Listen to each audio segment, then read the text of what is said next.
Have there been any arrests of Mr. DeWitt lately involving funeral escorts? No, there has not. Have you still been receiving complaints of this escort service operating the way it is? Yes, we have. We were given very clear and direct instructions to have no involvement with Mr. DeWitt unless he was committing a capital felony. That's very weird. The entire motor unit was told also at the same time. One more time. The entire motor unit. Motor unit. Okay. Do you know who posts those to the internet for Metro State? Well, I guess you can say I'm assuming that Mr. DeWitt did because he's the one stating that, living the life of, and you asked me to post this, so I'm posting it. So yeah, he's made that comment multiple times. Okay. You wanted to see what it's like for me to go through Starbucks. So here it is. And Jennifer's the one who's posting those on behalf of Mr. DeWitt. Funeral escorts that have zero problems whatsoever, that have zero incidents of any kind is not. So that wasn't him on the video screaming at those people and using profanity repeatedly and directing people off the road? That wasn't him? That's not what I'm saying. Oh, I'm sorry, because that's not a legal analysis. He has had so many days of doing such wonderful legal activity that the illegal activity he committed on a particular day shouldn't count. That's not what I mean to imply. Okay, well, that's what I got out of that. Well, let me do a better job. Okay. Good.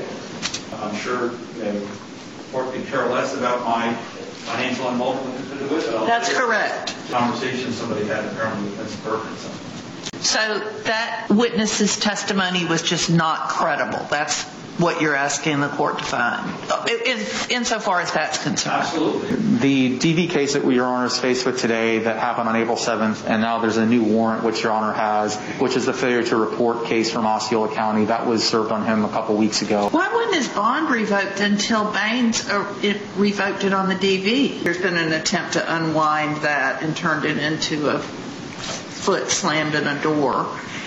And then there was the failure to register arrest. I think counsel completely misinterprets and misreads this court. So to continue on that, I can tell you the state is ready on those cases. Ooh, Judge Carson. Just for the court's awareness. Yes, that's accurate. Judge Carson did deny my last request for continuance. Okay, is that it? Yes, Your Honor. Okay, the motion for bond is denied after hearing the 911 call and the testimony of that witness who had little to no credibility, frankly. Whatever is going on behind the scenes is of no moment to the court's conclusion after viewing the videos that this defendant has been, and with the kind of temperament that was displayed in this volatile, highly charged atmosphere that exists in all of our communities now, a danger. You may continue when you're ready. Thank you, Your Honor. Corporal Ramsey, I think where we left off was you were talking about the encounter that you had where Miss Burton approached you to express her concerns about Mr. DeWitt and some things that she said that he said. Is that correct? Yes, sir. Okay.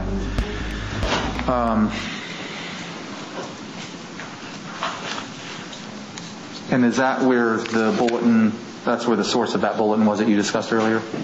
Correct, yes, sir. She had contacted the Windermere Police Department when she'd realized that they had arrested him for impersonating a police officer.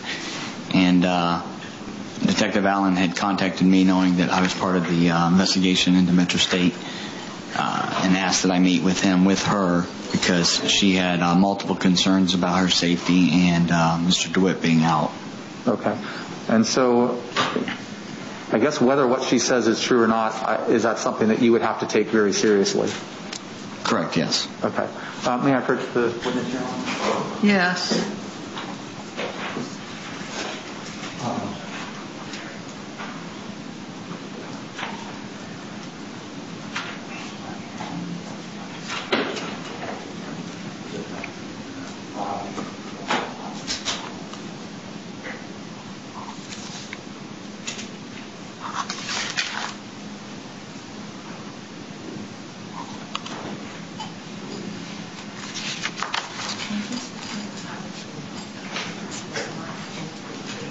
Other what? No, it was just marked for identification. I'm showing you what's marked as States D for identification. Do you recognize what it is? I do. Is that the bulletin that went out based on this conversation that you had? Yes, and it's the same one that's still posted in many of our substations and the main sheriff's office. So it's still posted? Yes, sir. All right. At this time, I would move to enter States D into evidence as States 1 at this point. I don't think we've got anything entered. Counsel? Yes, Your Honor. I don't reject or just ask that that be provided to me at some point from the state. I've never seen that before. And this is the first copy I received. I can provide another copy. Okay. Good idea.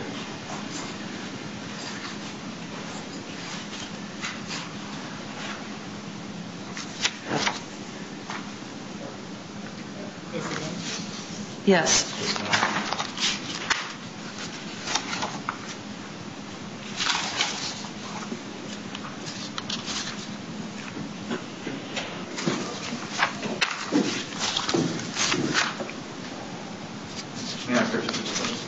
Yes.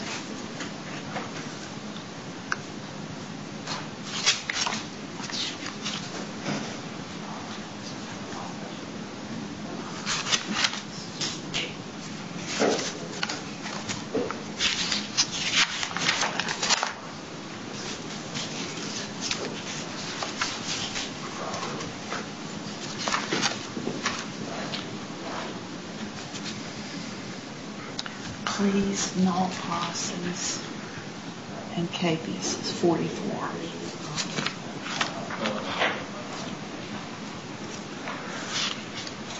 According, I could be wrong, but that's my count.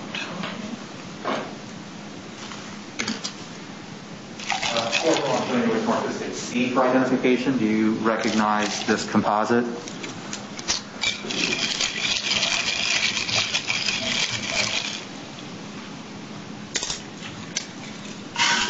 Yes, I do recognize these. And can you describe, how many photos? It's 5. Could I see that last exhibit? Can you describe each photo in turn and let us know where it comes from? Yes. So the first photo is of the weapon that I recovered from Mr. DeWitt when I arrested him October 30th of 2019. It's the weapon that he had on him, which is it looks like a Glock firearm with a magazine that's taken out of it, and the slide is pulled back and locked back on this particular picture. On this one also at the bottom, there's a screw piece, which is where you would put like a CO2 cartridge, because this is actually a paintball type gun. Okay. The next picture is the weapon that was taken off of him on March 23rd, 2021. This is a replica of a Glock. It has a light on it, like the same as what we carry in our law enforcement weapons. As a matter of fact, this weapon looks just like mine. It has the same magazine style at the bottom as mine. It has the same style grips. And this also turned out after it was the slide was pulled back and the magazine was dropped. That's when it was turned out that we knew it was not a firearm. It was another pepper ball gun. A what gun? A pepper ball gun. Mm. And it was not loaded. It was just a pepper ball gun in a law enforcement style holster on a law enforcement style belt. That's the one that was taken off just recently. The next picture is of the Seminole County funeral escort that he was doing. That's the one with all the motorcycles, the Buffalo Soldiers. It was for a correction officer. And is that from a video that was published to the court today? Yes, it is. This is when he's approaching the car that he was beating on and screaming at to pull over. As he's walking up to the car, you can see in the reflection of the car, him holding with his right hand, he's holding the top of what looks like a firearm. The next picture is a more clear picture even of him with his index finger and ring finger pointing downward. his ring or middle finger, his ring finger and pinky finger appears to be clasping under, like gripping the handle, as if he was getting ready to draw the weapon as he's walking up to this individual screaming at him and giving him orders and direction to stay where he was. The last picture is a picture of while he was on this particular funeral escort, he was running out of gas, and he was able to coast into the gas station, and when he pulled out his wallet, you could clearly see with his body cam his driver's license.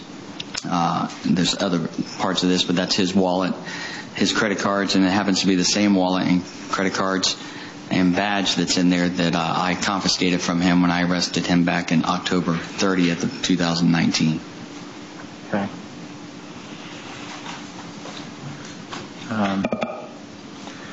And these are fair and accurate depictions of these items and these screenshots that you took? Yes, sir. Okay. At this time, the state would move to enter States C into evidence as States 2. I'm not going to object to these. Okay, be admitted? Yeah, is that all on one page or multiple pages? Okay. Composite. Yeah, it's a composite. And before you give it to Jill, you need to turn it over and mark it A, B, C, and so forth. You do that? I did. Oh, did you? Okay. Just want to make sure we know what we're talking about. Yes, it's 1 through 5. C1 through C5.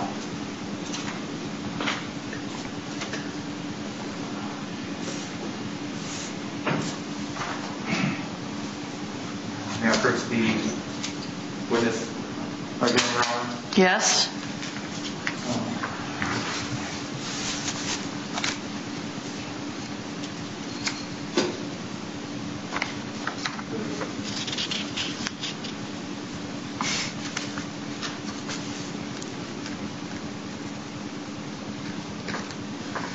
I can't really see anything there.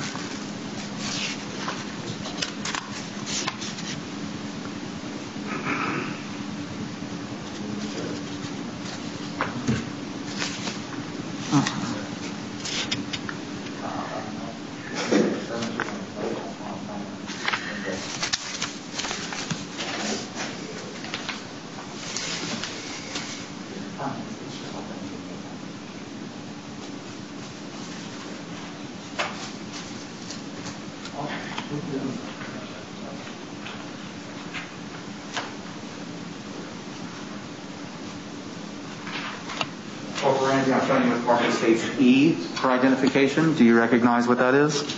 I do. And what is that? This is a printout of a YouTube page, and the highlighted part on the front of the page is Metro State VPU, and it is a arrest warrant for a Victor Lopez, who was one of the employees for Mr. DeWitt, who also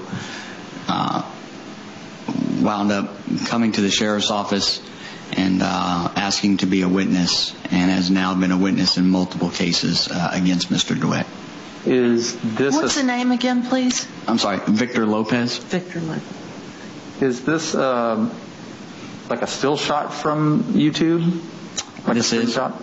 correct. Yes, it's a still shot of a arrest warrant page with Mr. Lopez's face on it, and basically his demographics, his date of birth, his race, sex, height, his weight. Is this still shot from a video that's posted? Yes, it is. Is this a video that you've watched on YouTube? I've seen parts of it, yes, sir. Okay, and you've accessed it on YouTube? Yes, I have. Do you recognize who, do you know how YouTube works generally? Usually you have like a individual who creates the account, and then it's like blogging. They blog with it. It can be profitable. So the more you get viewers, the more money you can make. Do you recognize the user or the YouTube handle that posted this video? Yes, it's a day in the life of Jeremy DeWitt, and this is something that Mr. DeWitt has been doing for the last several months. He's been putting out these videos almost on a daily basis. Jack, that's the characterization. Overruled. He's been putting out these videos on a daily basis, basically showing contempt for anybody who's not for him. Is it Jeremy DeWitt that speaks in these videos? Yes, it is. It's a video of him riding around, continued to do the same funeral escorts and other escorts the way, breaking the law, basically. He's video recording himself doing it. And in this particular video that was posted under that channel, what is the title of that posting? Vidler Snitch 2. What kind I'm sorry, Vidler Snitch 2. And that would be for Sergeant Keith Vidler, who's the other detective, I guess you'd call, on this case. Okay. Does Victor Lopez appear in this video? In a couple of spots he does. And you've spoken with him before? Yes, I have, multiple times. You recognize his voice in that video? Absolutely. Okay. And did you ever see his face in that video? Yes.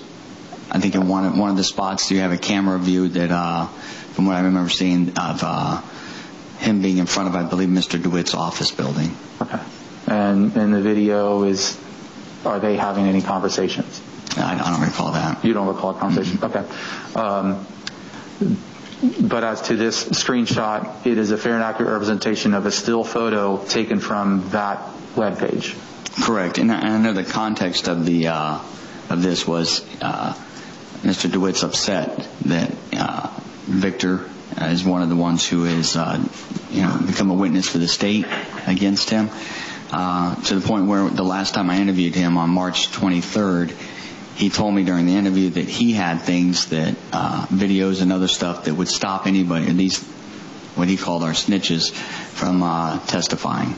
And he would release it if they thought they would testify. And as far as you know, that video is still available today on YouTube. Yes, if it you want is. to watch it. Okay.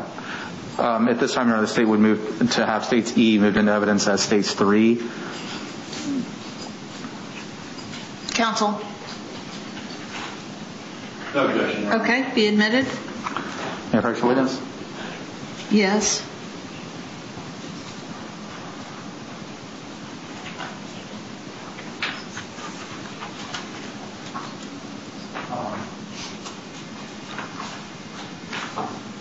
Just as a matter of, I think we can do this now or later, but I did have marked as States F the records of what is the new arrest warrant affidavit.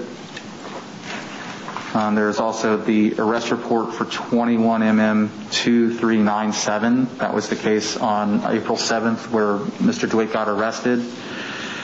There's some supplemental reports in there. This is another composite, Your Honor. This one's also, I'm sorry, I take it back. It's not a composite. But I can announce at least substantively what they are. There's also the VOP affidavit that was filed in his case, 2005 CF 394. That was back in 2009.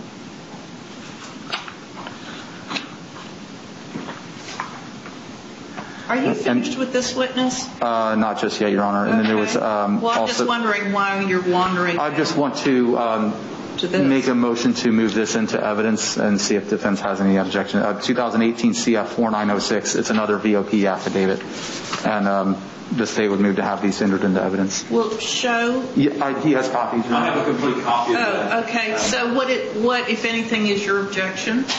I don't have an objection, Judge. I think you can take judicial notice of any of the court files and the documents contained therein. Okay, they'll be admitted. Thank you. Thank you. This would be States 4. Thank you.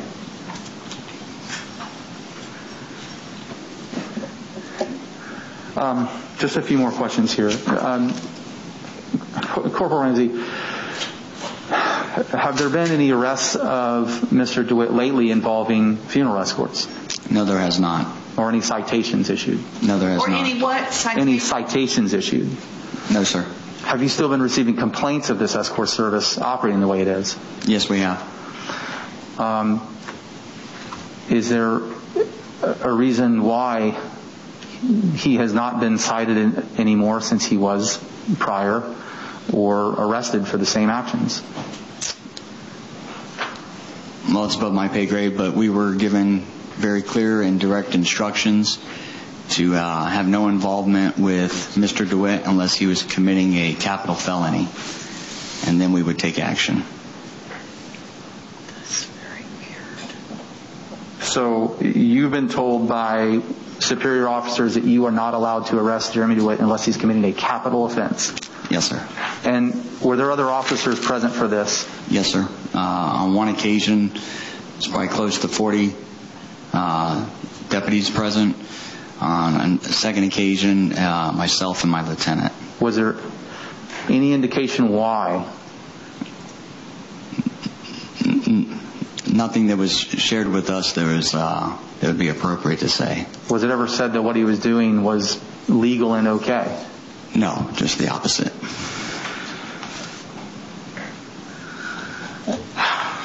No further questions. Cross. Yes, Your Honor, thank you.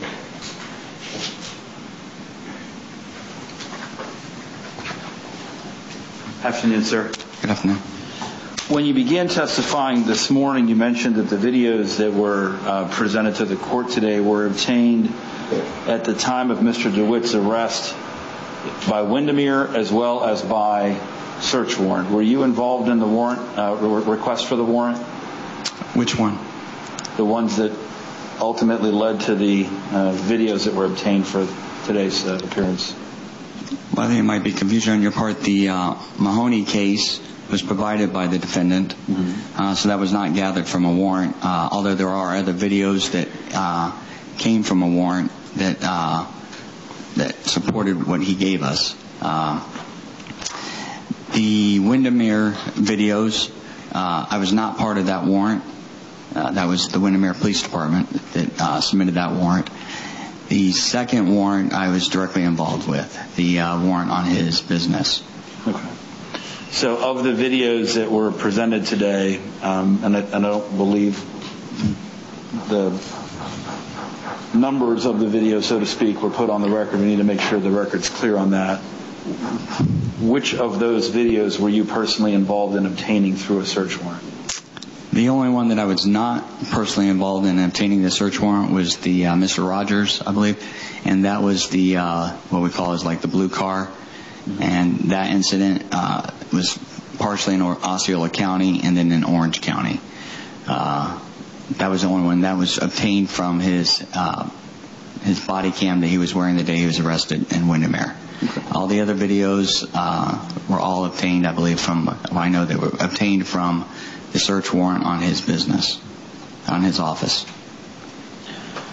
You just testified a moment ago before I began cross-examining you that you've been directed to stand down, if you will.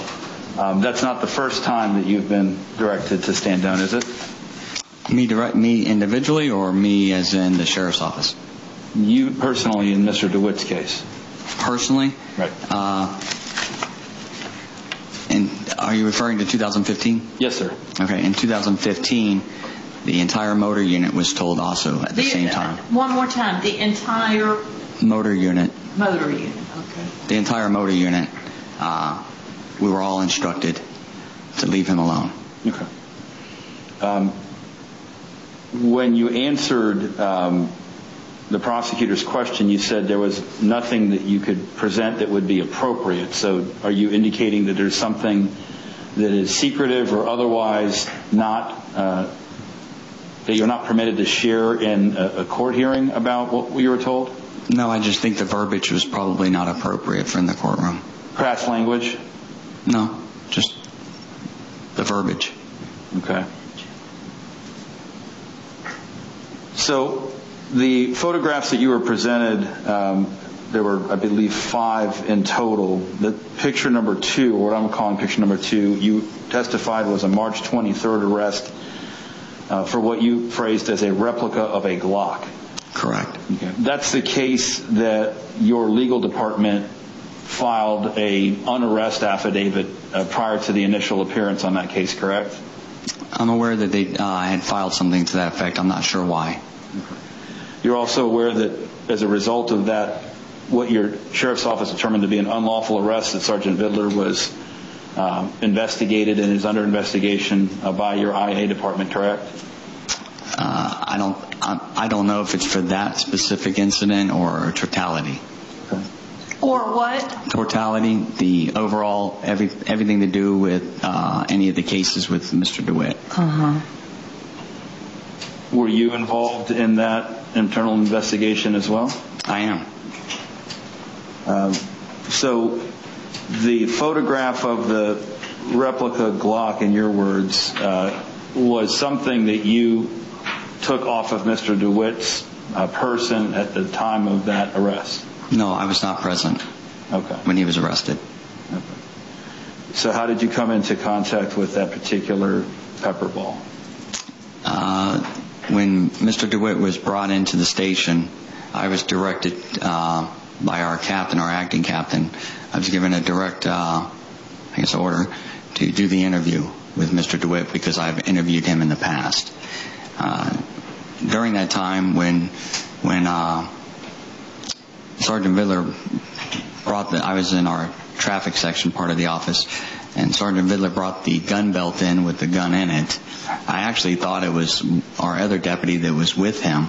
I was trying to figure out why he was carrying his gun belt. But it turned out it wasn't. It turned out it was Mr. DeWitt's. Okay. Now, you've testified that you've been on some type of task force-ish thing since 7 years ago involving Metro State and Mr. DeWitt. Is that right? Not continuously, no. Okay, but it began 7 years ago.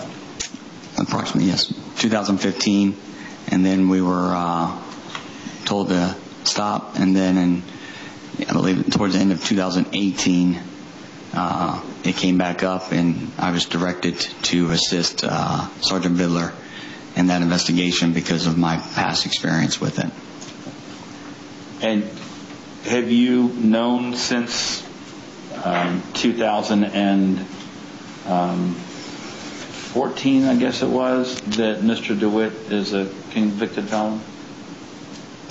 No, I did not know until, I believe it was, I want to say it was December 23rd or 21st of 2014, I believe, is when I stopped, I can't remember his last name, but Ken, I know he goes by Ken, stopped him on a motorcycle that I later found out was owned by him personally, just dressed up like Metro State's. And after making that interaction there, and then later on talking with my lieutenant who brought me in and wanted to know what was going on with that, that's when I found out through our intel section more history about Mr. DeWitt. Okay, so that was December of 2014. I would say probably because, remember, we were right at the Christmas time. So I was doing all these escorts for the football teams and stuff. So it would have been the following year, probably January, February, when I received that information. And Ken that you referred to was someone that would ride on these funeral escorts for Metro State, correct? Yeah, he worked for Mr. DeWitt. And the incident that you had testified to earlier about involving someone that had multiple tags on their motorcycle was actually Ken, wasn't it not? Correct. Right. Yeah, It wasn't Mr. DeWitt. No.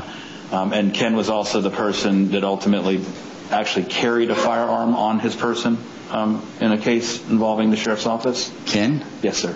Not that I'm aware of. Okay. Have you ever seen Mr. DeWitt carry a firearm?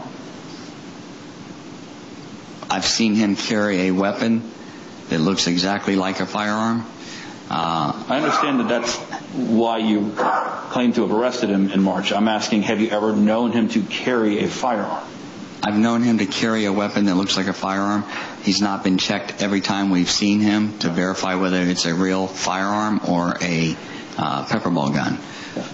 You know he's a convicted felon. Correct. You know he's registered as a sex offender. Correct.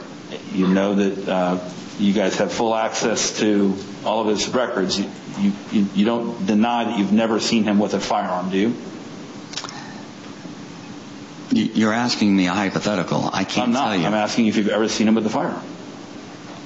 Have I ever taken a firearm off of his person? No. Okay. So that's how you need to phrase the question for yourself. That's fine, but that's not my question. Well, I mean, I'm answering the question. Right.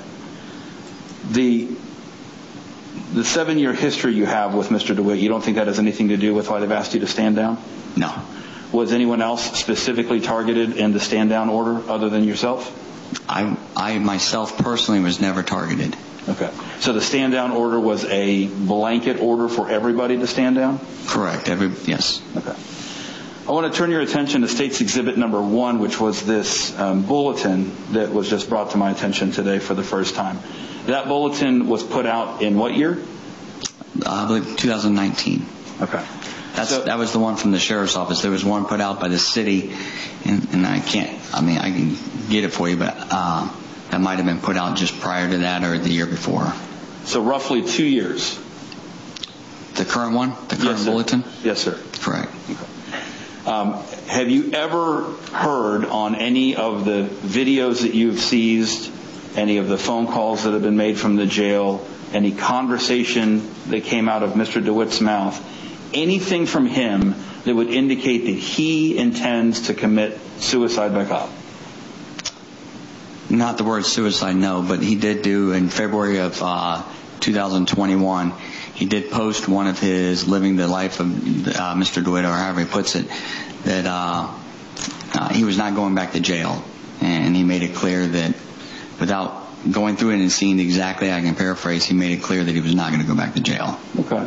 Well, Mr. DeWitt's gone back to jail in March. He's gone back to jail again since then, and yet here we sit. So when it comes to the YouTube things that you've watched, do you know who the author of the videos is? On the YouTube videos of Mr. DeWitt standing there talking, it's right. Mr. DeWitt. Okay. Do you know who posts those to the internet for Metro State? Well, I guess you can say I'm assuming that Mr. DeWitt did, because he's the one stating that, living the life of, and you asked me to post this, so I'm posting it. So yeah, he's made that comment multiple times. Okay. You wanted to see what it's like for me to go through Starbucks. So here it is. So it would pretty much make sense that it was him posting it. Okay. Now, he might have somebody who physically uploads it. Right. That I can't say. I don't know. Okay. So nothing that you've done during the course of the investigation would lead you to have personal knowledge of who's actually posting to the website, correct? I have not investigated that, if that's what you're referring to. Sure. And you continue to see posts on that website even while he's sitting in here in jail, do you not? A few have been sent to me, but I try not to watch them because they're a little disturbing. Okay. So there are posts being made to the website that you're attributing to Mr. Witt while he's in jail that somebody's posting? Well, the ones I think that you're referring to that I've seen have been like jail phone calls where he's on one side of the phone and Jennifer's on the other, and they're having a conversation. Is that what you're talking about? Among them, yes. Yeah, and Jennifer's the one who's posting those on behalf of Mr. DeWitt. And I've heard the conversation that he's asked her to put out stuff to make sure stuff's put out. So again, you're here before the court testifying about Mr. DeWitt doing this and Mr. DeWitt doing that, and really these are assumptions that you're making based on how it's presented to you, not based on actual knowledge. Well, somebody printed the money, but I know it's good money because I can spend it. Yeah. And you haven't investigated who's posted any of these things, so you are making assumptions about that too. I'm not making assumptions. I guess it's common sense. Either he's doing it or he's having somebody do it, but when he says, this is what you wanted to see me doing, I don't think he's recording it just to hold on to it. Okay. The pictures that have been introduced, there are two pictures that you're saying are of him with his hand on top of what you're calling a firearm or weapon, and then one where he's gripping it. How do you identify the person in the screenshot or the still shot, if you will, of those photographs? Are you talking about the ones we just looked at, the 5? Yes, sir. Oh, you must have missed what I talked about the last page. No, I didn't miss it. I'm asking how you identified the stills that were taken. As it being him? Yes, sir. Okay. When he's walking by the car, you can see his reflection there. If you watch the entire video, there's not a break in the video anywhere up to the point where he walks up to that car. So when he's on the side of the road, he pulls his wallet out. You see his badge, you see his ID, you see the credit card, the Citibank credit card that he loses. with his name on it. Then he drives to the pump. There's never a break in the video. He pulls out. He's mad now because he can't find a credit card he just lost. Pulls out another one, uses it, which you can see his name. And then he continues on, leaving the store, and goes, yells at the guy in the black truck, and then starts yelling at that individual. My experience with Mr. Witt and several hours of talking to him, I recognize his voice. And of course, when he's walking by the car and you see his hand placed on the weapon the way it was, you can see an image of his face there as well. And I've seen it enough where I could recognize that was him. So the stills from the car, the reflection in the car, and the last photograph of the wallet are all from the same video that you have personally watched in its entirety, and you're indicating that that's how you can identify Mr. DeWitt as being the person in those photographs? Correct. Okay. As it relates to what you're referring to as the weapon, how do you know what he's putting his hand on based on the videos? Does it show what it is in the video? When you say and it shows, what do you mean? So I'm assuming he's got his right hand on something based on the reflection in the glass. Mm-hmm. So how do we know what that something is? How do you know what that something is? You mean like the same way, how would I know if it's a firearm or a weapon? I wouldn't unless I was there to pull it out of the holster. Okay.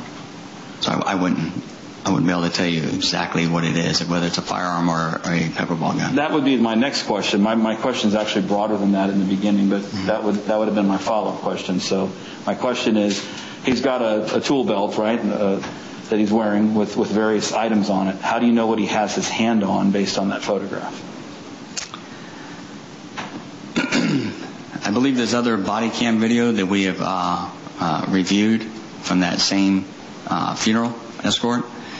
And if I'm not mistaken, we do see a picture of him. But without that, being that was not presented today, just past behaviors, past what I can see in the reflection as he's walking up on it, to me it looks like the top of a firearm. Okay. It looks like the top side of a holster with the handle grip of a firearm. Okay. Did the individual in that video ever speak with you?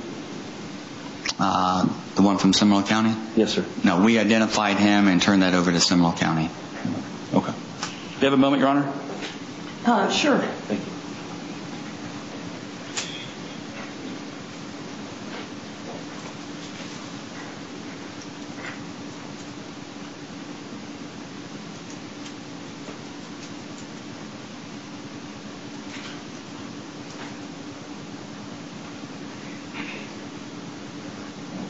Thank you, Your Honor. That's all I have for this witness. Redirect?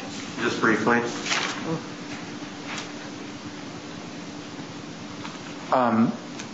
So to be clear, there's been, since 2014, a couple different stand-down orders.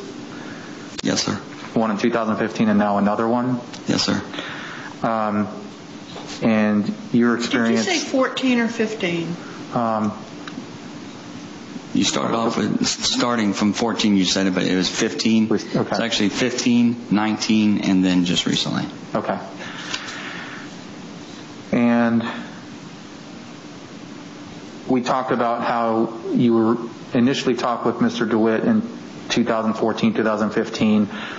Your experience with these processions is that they became more aggressive over time. What? His experience with these processions became more aggressive. The funeral processions, escorts, became more aggressive in nature. Is that correct? Yes, sir. Do you believe that these stand-down orders would have something to do with that? I do believe that it empowered him. Has Mr. DeWitt ever mentioned that he's aware of these orders? Yes, he has. As a matter of fact, he constantly mentions it in the different interviews I've had with him, and also on the videos from 2015 that he recorded. Has he ever produced any kind of document showing that he's allowed to do this? No, and he said that the judges have told him he can do this as well, and we've asked him if he could provide some type of documentation that says that. He tells us we can go pull the records and hear the judge say it, but there's no written documents for that. As a matter of fact, just the contrary, I know in 2015, the sheriff's office sent him a letter telling him what he could and could not do, and made it clear. It was certified. It was sent to him certified, and when Windermere interviewed him, he acknowledged it. When I interviewed him, I believe it was October 16th, I believe, or thereabouts, maybe the 26th of 2019, we discussed that letter, and he acknowledged receiving it as well. And regarding the pepper ball gun that he carries, which looks like a Glock, has he made public comments about the fact that he always carries this and that he's allowed to? Yes, he has. As a matter of fact, after the March 23rd arrest, when he left, when he went to pick up his motorcycle from the tow yard, he was on the news doing a news story, I guess. He wasn't doing a funeral escort or anything, so I'm not sure why, but he was wearing the same or a similar weapon and a paddle holster, not like a utility gun belt like what we wear, but it was just a holster that slides in the belt with a badge right next to it. So I'm not sure why he would need to wear that for self-defense, but he continues to wear them. And the problem is we don't know what they are. We could stop him, and 5 minutes from now he can go change that and have a real gun, and we wouldn't know it. So in March of this year when he was arrested and he had it, he would have also been out on bond in all of these cases, correct? Correct. As a matter of fact, the Mahoney case, he somehow convinced the judge that that was a prior case, and that we were using his body cam. Prior? Yes, ma'am. That it was a prior case and that we were using his body cam to make that, and his lawyer made the argument to the judge as well. But what it really was is it was a case that had happened after the fact, after he was already out on bond.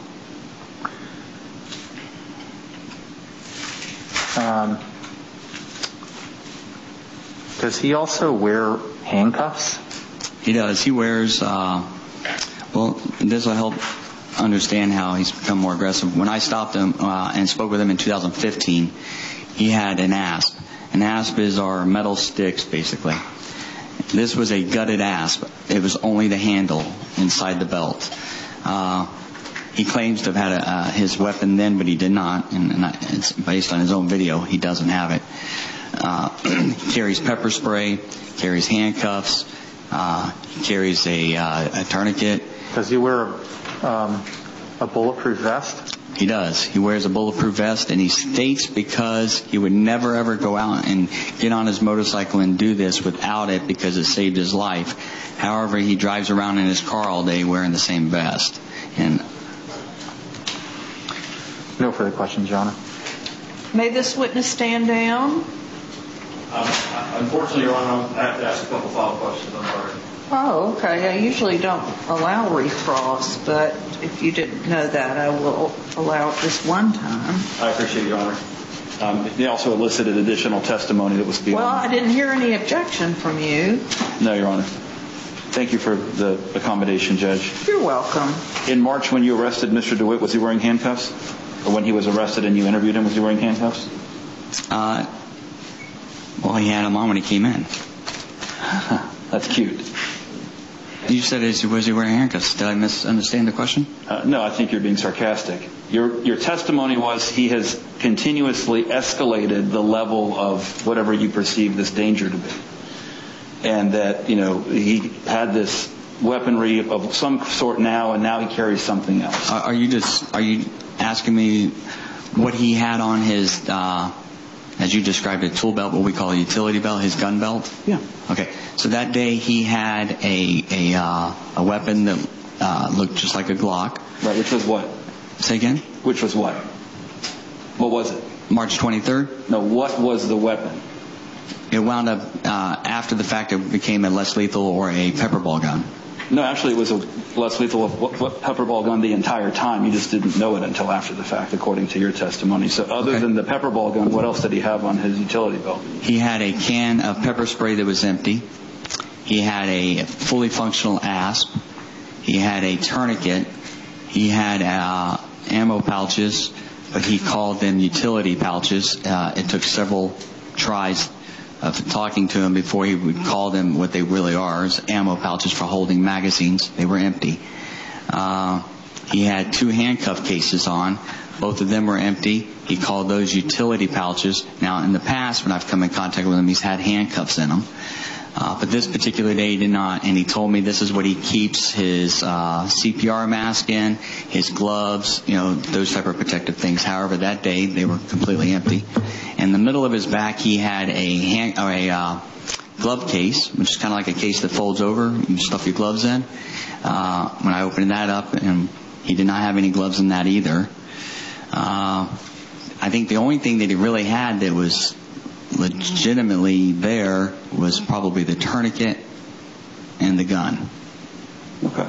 And I believe he had flashlights too. 2 flashlights. So an arrest is made based off of an assumption that he's carrying a weapon that turned out to be false, correct? No, arrest was made because he was stopped. From what I understand, he was thought to be one of the Metro State employees because he was not wearing a uniform that he normally would wear. Because of the stop for openly carrying a firearm, we know that he's not a security company. He never has been a security company, so nobody in his employ dressed in his uniforms can be out openly carrying. And they didn't have fishing poles with them, and they didn't look like they were going hunting. So he was stopped for that purpose. After it was determined that it was not a firearm, it was determined that it was a pepper ball gun, he was charged with carrying a concealed weapon by a convicted felon. Because you could not tell it, even once you took it out of the holster until you went to clear it by dropping the magazine or racking it, that's concealment. If you cannot tell it what it is, that the average person on the street cannot tell what it is, it's a weapon or a firearm, that's concealed. Okay. I appreciate you trying to justify the arrest that was dropped. I'm not justifying. You asked why the arrest was made. I just told you I'm not justifying anything. I wasn't there to make the arrest. Okay. What illegal item amongst the half a dozen or more things that you just rattled off did Mr. DeWitt that he's not permitted to possess? Say again?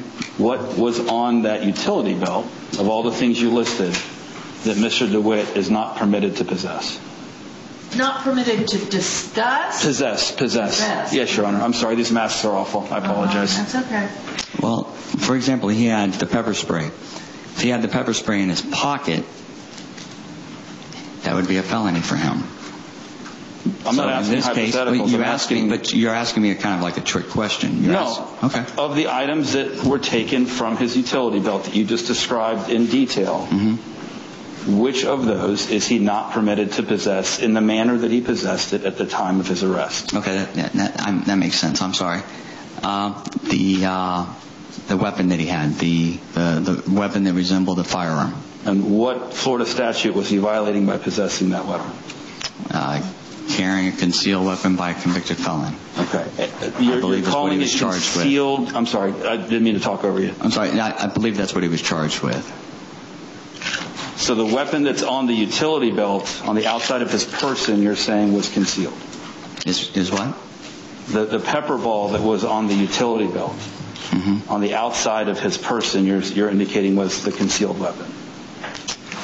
It was concealed to the point that the law doesn't say it has to be completely concealed. There's case law that supports that. In this case, it was concealed to the point where you could not tell what it is. It looked like a firearm. Anybody who saw it, whether you be law enforcement for 50 years or a civilian walking down the street, would think it was a firearm. And then when you put that in the totality of his uniform and everything else that he was wearing and riding with all the lights, it gave the full impression that it was a firearm. Okay. I understand that's your opinion. I'm trying to understand what the statute is that you're referencing. Do you know what the statute is? Do I know the number? No, I don't know the number offhand. All right. But it's the carrying concealed weapon statute. Yeah, by a convicted felon. Okay. I don't have any further questions. Thank you for the indulgence, Your Honor. I appreciate it. Okay. May this witness stand down now? Yes, Your Honor. Thank you, Deputy. Thank you, ma'am. My wife will thank you, too. Pardon me? So my wife will thank you, too, because we were supposed to go camping, so we held up a little bit. I appreciate it. Thank you. Yeah. Well, I can understand why she would thank me. Call your next witness. No further witnesses, Your Honor. Okay. Does the defense wish to call any witnesses? No, Your Honor. Okay. So this is the defendant's motion for a bond, and I'll hear your argument. Yes, Your Honor. Thank you. May I argue from counsel table? Yeah. Your Honor, as the motion indicates, that all of these cases were cases where Mr. DeWitt was either out on bond or ROR'd by Your Honor for pending criminal charges, including some of those that were presented piecemeal to the court today. It wasn't until his arrest in this, what was originally coined a domestic violence arrest, which precipitated a victim hold being placed on Mr. DeWitt, and then him appearing for the IA the next day, that Judge Bain revoked all of the bonds and RORs, causing Mr. DeWitt to be incarcerated since that time. Mr. DeWitt has been fully cooperative with me as it relates to keeping in contact with me. He has what was at one point a viable business that still is ongoing, albeit struggling without his direct involvement. He has substantial ties to the community, including his wife and child, and all of his family. He's never failed to appear for court, even in circumstances when he's known that there may be a warrant for his arrest, and he has voluntarily surrendered himself multiple times when he's been found to have a new warrant. He is not a flight risk. Well, he had those lovely RORs on all those capiuses. He did. Yeah. He's not a flight risk, Your Honor. He's never been shown to be a flight risk. There's nothing of record to suggest that he is. He was very candid with the court about what he did 20 plus years ago in reference to the passport issue. That is not any kind of current concern or constraint that he would have any issues with. So there really isn't an issue of flight risk. I think that the focus of the state's presentation seems to be the danger of the community argument, which according to their own testimony, they're saying is still ongoing while Mr. DeWitt is incarcerated. So I suppose their argument's going to be the Metro State as an entity does business in a manner that they feel endangers the community, but I don't know that that's something that should be impugned on my client. What Your Honor is not seeing, and what exists in the real world, are thousands and thousands and thousands of funeral escorts that have zero problems whatsoever, that have zero incidents of any kind. We have a track record of years and years of providing these funeral escorts without issue. Mr. DeWitt is not. So that wasn't him on the video screaming at those people and using profanity repeatedly and directing people off the road? That wasn't him? That's not what I'm saying. Oh, I'm sorry. Because that's not a legal analysis. Because he has had so many days of doing such wonderful legal activity that the illegal activity he committed on a particular day shouldn't count. That's not what I mean to imply. Okay, well that's what I got out of that. Well, let me do a better job. Okay. Good. The fact that there are incidents that are before the court that Mr. DeWitt is uncontested. And I've seen the videos and I'm aware of the videos. However, this is a business that provides a service and has, at one point, quite a few funeral homes and organizations that utilize them for these escorts without incident. So my point is not that in some way negates what the court saw, but that Mr. DeWitt is fully capable of exercising good judgment and operating in an appropriate way. Good, because I really do not want to see weeping former customers talking about what a grand and helpful person he was when their loved one passed. And that's never happened. Good. So the issue here, Your Honor, is really a matter of whether Mr. DeWitt can be given appropriate constraints while out in the public so that there is not an ongoing concern for the safety and welfare of the greater community. And I think that the court has every ability to do that. Mr. DeWitt will comply with those constraints, and if he fails to comply with those constraints, he understands where that's going to land. So we'd be asking that the bonds be reinstated. I understand that that's a bit unorthodox where the bonds have already been discharged, but the bondsman is willing to rewrite them. No, it happens. And the purpose of that, with all due candor to the court and to the state, is Mr. DeWitt is suffering financially, and so bonds of some large amount was guaranteed that he's going to be sitting in jail. And for what it's worth, I'm sure the court could care less about my financial involvement with Mr. DeWitt. That's correct. That he doesn't have the financial wherewithal to post large bonds. Understood. And so we would ask the court to reimpose the bonds originally said. If the RORs are not sufficient for the court to feel that there's some kind of safeguard to be released on pretrial release, if GPS monitor is something that the court wishes to impose, Mr. DeWitt has indicated that he is more than willing to comply with that. If there's any other special conditions the court wishes to impose, he's also willing to comply with that. What? Did you mention the testimony about threats to law enforcement officers, threats of violence to law enforcement? No, I asked, there was a bulletin put out claiming that my client was going to go in and commit suicide by cop, and so I had asked if he ever actually heard that. Right. The only source of that information was a conversation somebody had apparently with Ms. Perkins.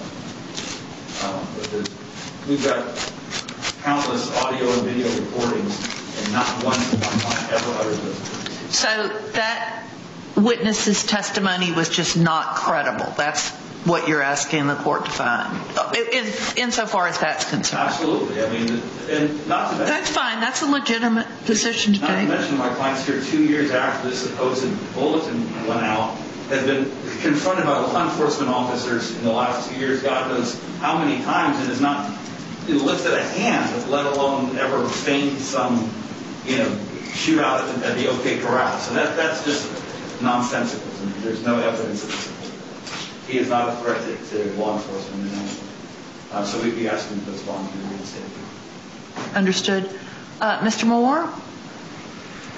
Yes, Your Honor, this really is kind of the first time a court has been able to look at all of these cases. When Mr. DeWitt is rearrested. Not rearrested,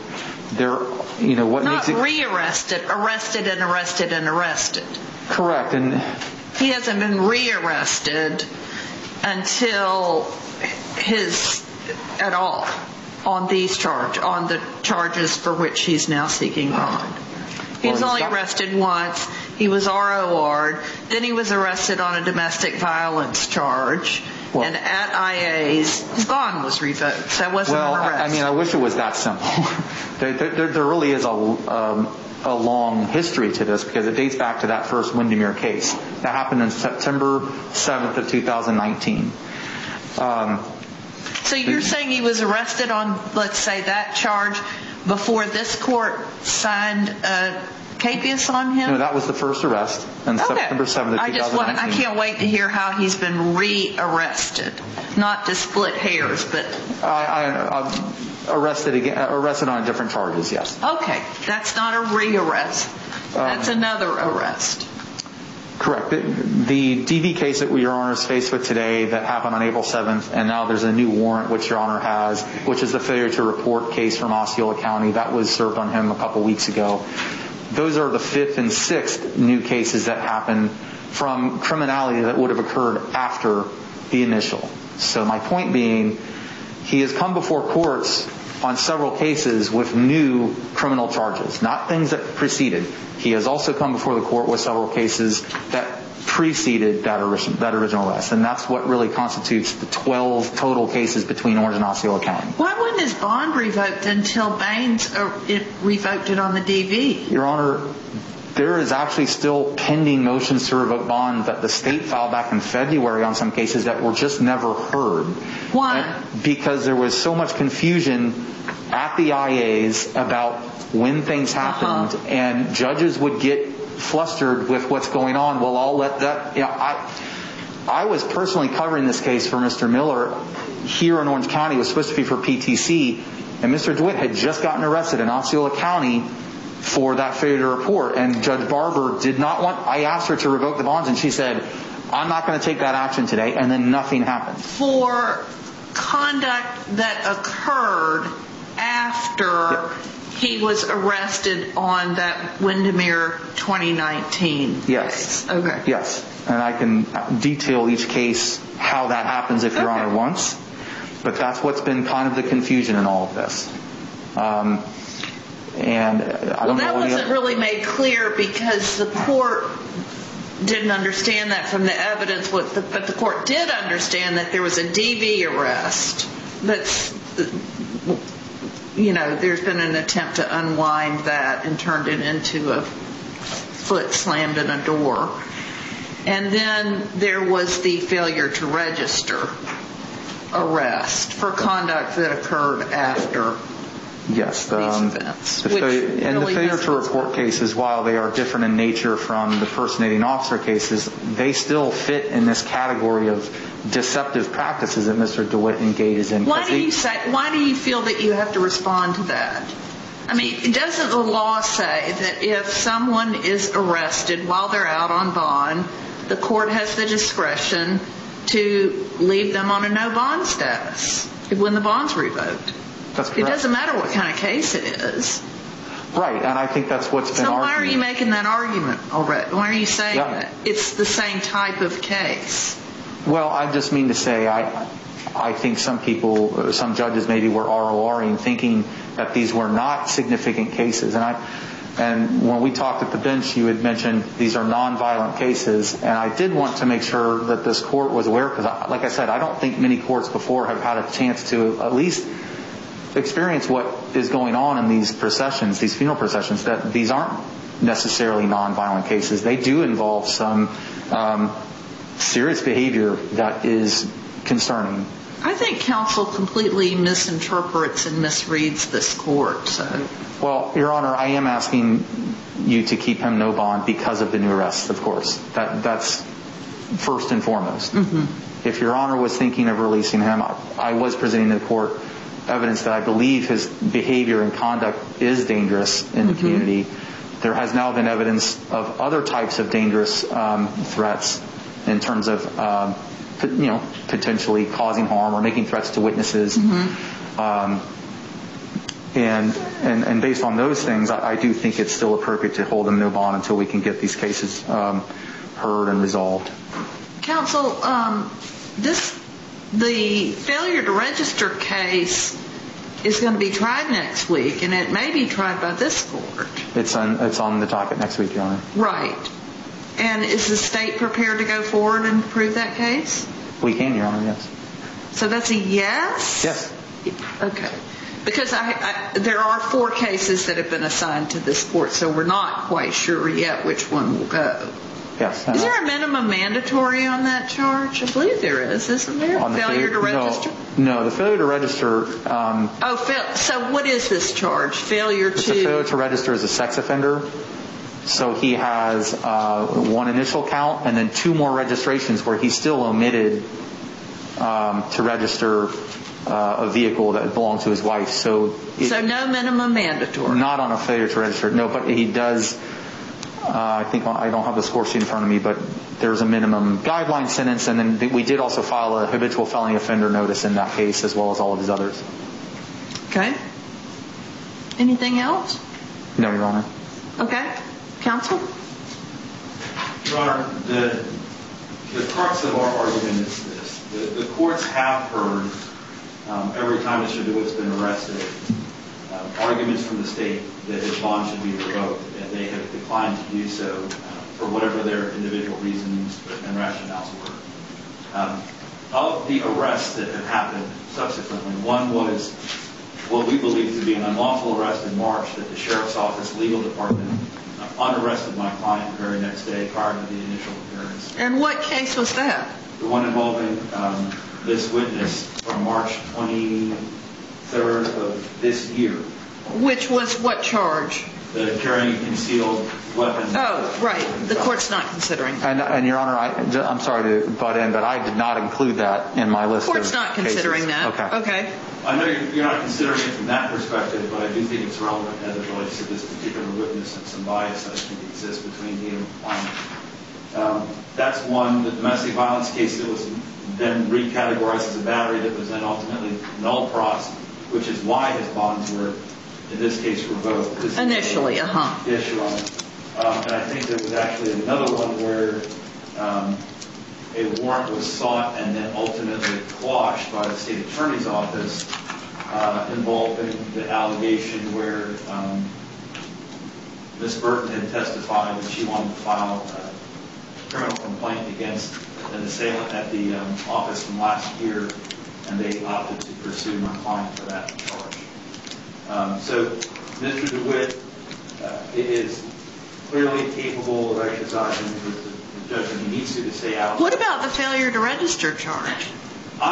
We're litigating that, Judge. I mean, I don't understand the new one that we just got a copy of. Well, the one that's, are there there's more than one? There's a brand new one that the warrant that was just served a week and a half, 2 weeks ago, Your Honor, in Osceola County. Okay. Is alleging a phone number that they're saying wasn't properly registered. That's the newest of the charges. So my understanding of the case that's been set for trial next week is a case involving my client's wife's vehicle, where the vehicle was known by law enforcement and it was registered, but I guess the tag was changed at some point or renewed by the DMV, and it may be that specific tag was not properly registered. It's a pretty de minimis violation. It's not the kind of case in a normal circumstance. If Mr. DeWitt was Joe Schmo and not Mr. DeWitt, I suspect that we would have a reasonable plea offer and the case would be resolved. But because Mr. DeWitt is Mr. DeWitt, that's a tougher nut to crack, so to speak, Your Honor. So that it's not a case I would normally want to try, nor would it necessarily need a trial. So that's the predicament we're in on that case. I don't know if Your Honor wants to address that case at this time or not, but counsel and I had been talking about it, and I had indicated there might be some value in continuing that case so that he and I might have a more thorough conversation about if there's a path to resolution in these cases. We have had a prior plea offer tendered by a prior prosecutor that was rejected, but there may be an opportunity for us to revisit those things. File your motion. Yes, Your Honor. And so Your Honor is aware he does have his Osceola cases set for trial. I believe Judge Carson has already denied a motion to continue on that. I can tell you the state is ready on those cases. Ooh, Judge Carson. Just for the court's awareness. Yes, that's accurate. Judge Carson did deny my last request for continuation. Okay, is that it? Yes, Your Honor. Okay, the motion for bond is denied, and the reasons for that are numerous. The first being the arrests of the defendant while out on bond, at least twice. Insofar as this domestic violence case that was either null prost or no infoed or died a natural death, whatever it was, that led to a lawful arrest. It survived initial appearance scrutiny, and frankly, after hearing the 911 call and the testimony of that witness, who had little to no credibility, frankly, and the court is not prepared to say that that was some trumped up frivolous charge, and that 911 call was alarming, and together with the absence of credibility of that witness, and the court would base its ruling on that, and then the subsequent failure to register case. In addition to those things, whatever is going on behind the scenes is of no moment to the court's conclusion after viewing the videos that this defendant has been, and with the kind of temperament that was displayed in this volatile, highly charged atmosphere that exists in all of our communities now, a danger to the community. And for those two primary reasons, the motion for bond is denied. So I will look forward to seeing you on Wednesday morning. Be ready for trial. I don't know if I will get to you, but maybe I will. You should be ready. Court is now in recess. 911 emergency. Erica, you're being recorded. May I help you? I need someone here immediately. My uncle was trying to attack me. He ran me out of the house. He was trying to attack me. I need 911 here immediately. Okay, where is here? He's coming after me now. Where is here? Where are you, ma'am? They're coming after me. My son is here. He keeps following me. He is trying to attack me. He yelled in my face. He is trying to attack me. I need somebody to help me. Does he have any weapons? I don't know. You need somebody to get here immediately. I want to press charges. Did he hit you at all? No, he tried to. He swung at me. He came at me. Yeah, he was screaming at me. I was on the phone with my stepdad, and I told my stepdad to call 911. I need somebody here immediately. Tell me which way you ran so that the officers can find you. I'm outside of my house right now. He ran me out of the house. Okay. I need somebody here immediately. Listen, ma'am, I'm getting the officers out there. Me asking you these questions is not stopping them from coming, okay? What's your name? Okay. What is your name? My name is... Are you white, black, or Hispanic? I'm black. And what color shirt and pants are you wearing? I'm wearing a blue tank top and blue shorts. And what, your uncle, is he black, white, or Hispanic? He's black. What's his name? What color shirt and pants is he wearing? He's wearing a white shirt, and I don't know the pants. I don't remember the color. Blue pants. He's still out here. Okay. Yes. Okay, that's fine. Just try to stay away from him, okay? And okay. You said that he... Stop. I'm trying to talk to her. Go ahead. How old are you? I'm 31. Okay. And so when your uncle tried to attack you and he ran you out of the house, you said he didn't have any weapons in his hands?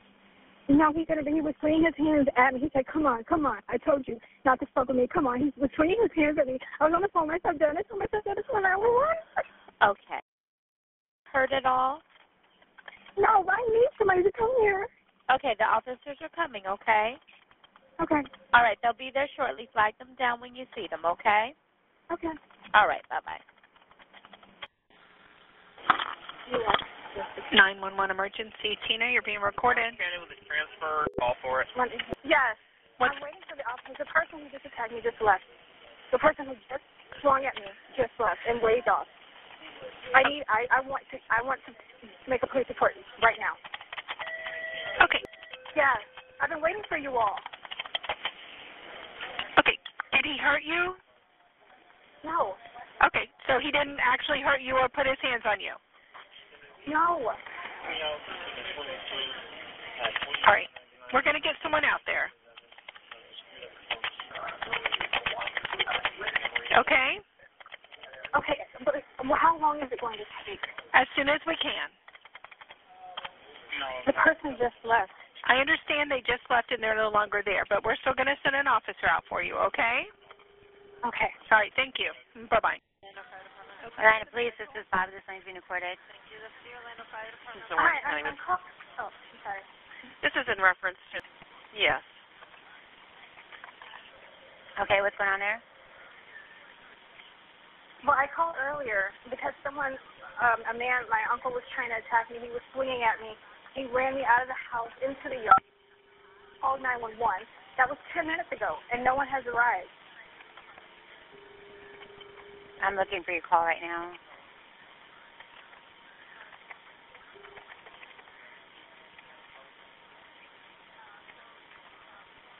Is that person still there?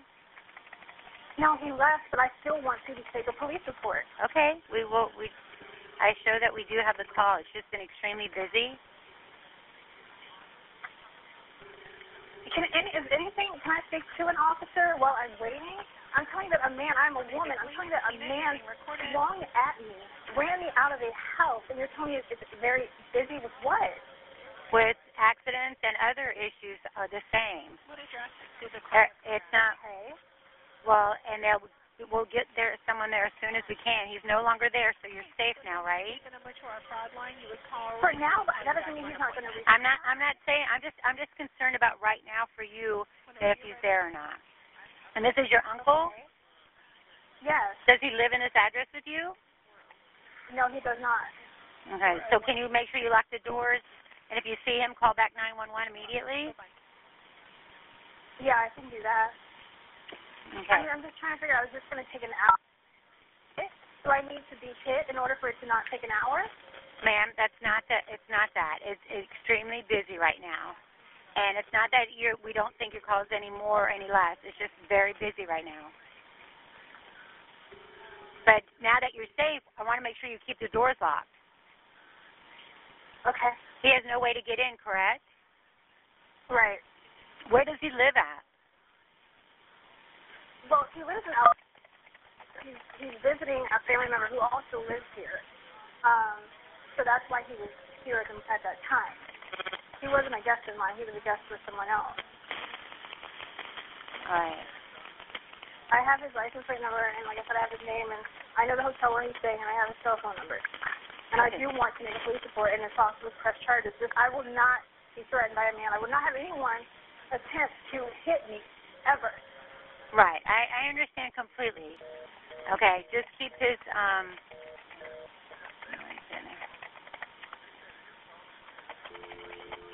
And he is a boxer. This is not just a regular, guy. He is a professional boxer. Now, did he actually touch you? No, he didn't because I didn't give him a chance to. I ran from him. He was swinging at me. He came at me. This is the second time I called you all about this person. I understand. I have the call. We have the call. Okay. And I just want to put in there that what kind of vehicle does he drive? It was a beige Ford Taurus, an older model. And you said you had the tag? Yes, it's one. Okay. Stated your call. We're going to get somebody there as soon as we can, okay? If you see him, call. Please lock your doors until we get there. Okay, thank you. All right, bye-bye. Orlando Police, Tina, you're being recorded. Hi, Tina. This is Deandra with the Orange County Sheriff's Office. I had a caller on my line. She was calling reference. She was advising she tried to reach you guys multiple times, but I guess the wait time was so long. She was having a hard time getting through. She was just trying to get an ETA. I have a callback number for her. Okay, go ahead. Okay, her callback and her first name is. You guys have a call there already or no? We did. Let me see if it's still there. Yeah, because she said that she was swung at multiple times, and then the person was chasing her, but she did say that she's in a safe location right now. Yeah, she had said that the person left. Right, okay. Probably why she said she's safe right now. But she was just trying to get an ETA, and she was concerned because she couldn't reach you guys. Okay. All right, I'll let them know that she called back for an ETA again.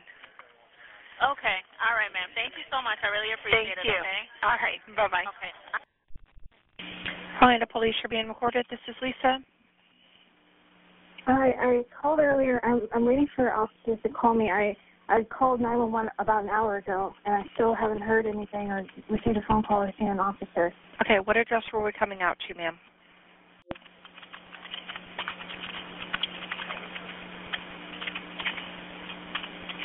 Hold on just one moment for me.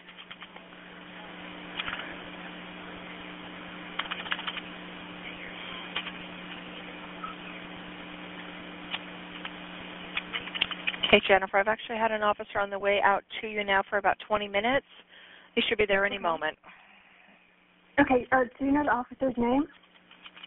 Yeah, as long as he doesn't get rerouted, the officer that's going to be coming out is going to be, actually it's two officers, Officers Rush and Officer Morris. Is that okay? Oh, yeah, I don't know them. I don't think so. Okay. Okay, thank you. Thanks. Bye. Thanks. Bye. Orlando Police, Megan on a recorded line. Can I help you? Hi, I wanted to make a police report about a violation of an injunction, but I wanted to meet the officer at the secret target on Millennia. I'm already here. Okay, what's the address there? 4750 Millennia Plaza Way. Okay, is this where the injunction was violated at, or was that somewhere else? No, it was at my house, but I don't want to have the officer meet me at my house. Okay, well, what's your home address? What's the street name? Okay. And how long ago did this happen?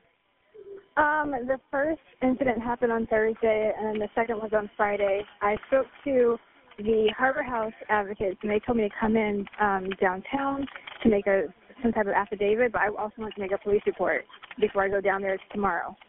Okay. What kind of type of vehicle will you be in? No, this was a third-party contact. The vehicle... but are you waiting in a vehicle now? Oh, no. I'm in the store. Okay. Until the officers can find you. Are you white, black, Hispanic, Asian? Black. What color shirt and pants do you have on? I have on a turquoise dress. Okay. Hold on one moment for me, ma'am. Okay.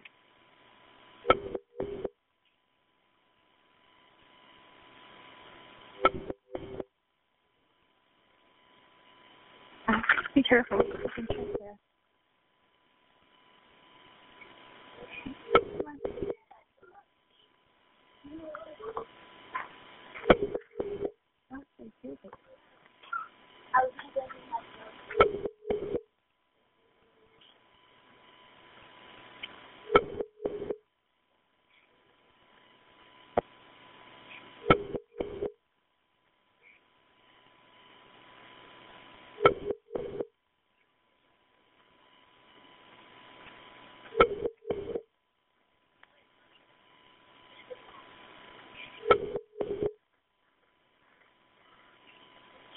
Okay, thank you for holding. I apologize. You're in a turquoise dress. Right. And who was the person that you have the injunction against? And he's not there with you right now, correct? No.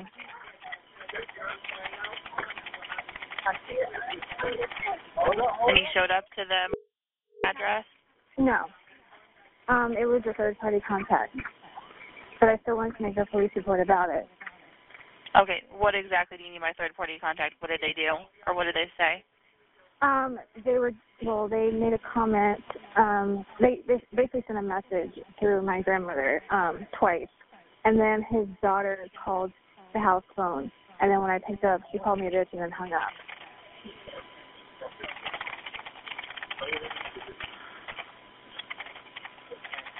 Okay, what's your name?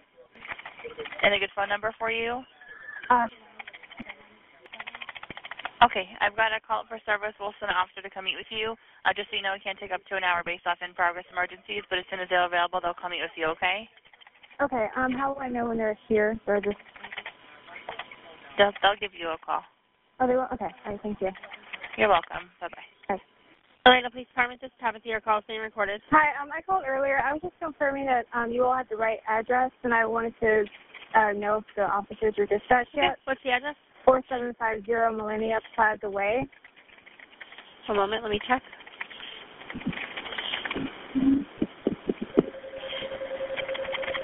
Is this?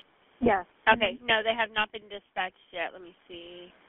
They're actually very busy in that area, so it could be a while. Oh, okay. Okay. All right.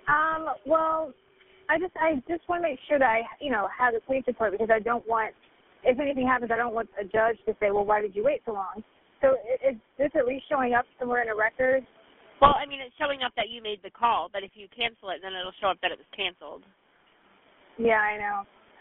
Okay, well, Where are you? You're waiting at the Target right now? Yeah, we're just sitting outside. Okay.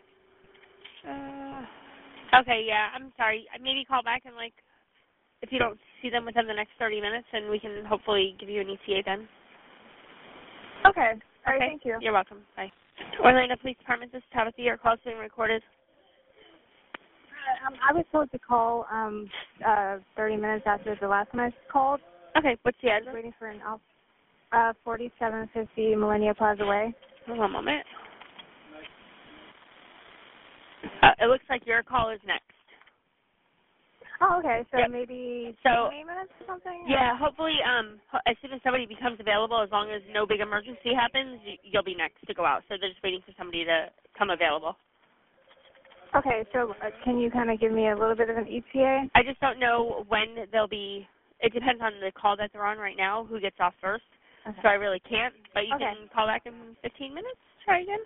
Do you know which okay? Do you know which officers are coming? What officers? Is that what you said? Yes. No, because they're waiting for the officers to become available off of whatever calls are in the area. So it's basically whoever becomes available first. Oh, okay, but they know that I'm next. Okay. Right, yeah, it says that your call's up next. Oh, okay. Okay, yeah, before when you called, you were like 6 calls behind, so now you're making your way up there. Okay. Okay. All right, you're welcome. Bye. Orlando Police, Tammy Lines reported. Hi, I called earlier. I was just trying to see if they were close by. What's the address we're going out to? 4750 Millennia Plaza Way.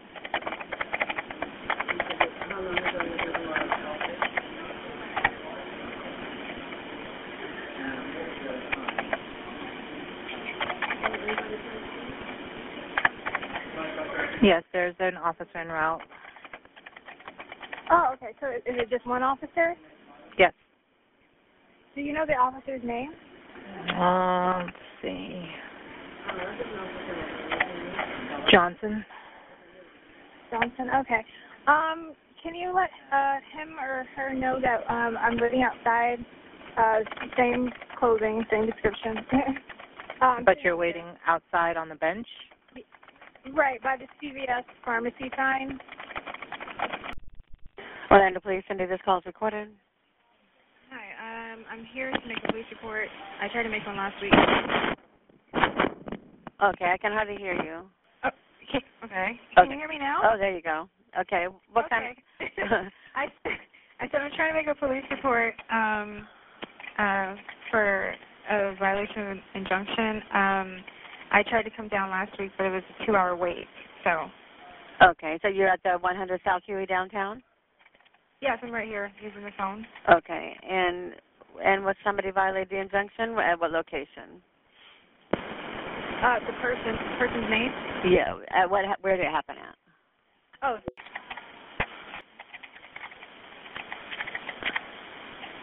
Okay, and what happened? You have an injunction and that person came there, or what happened?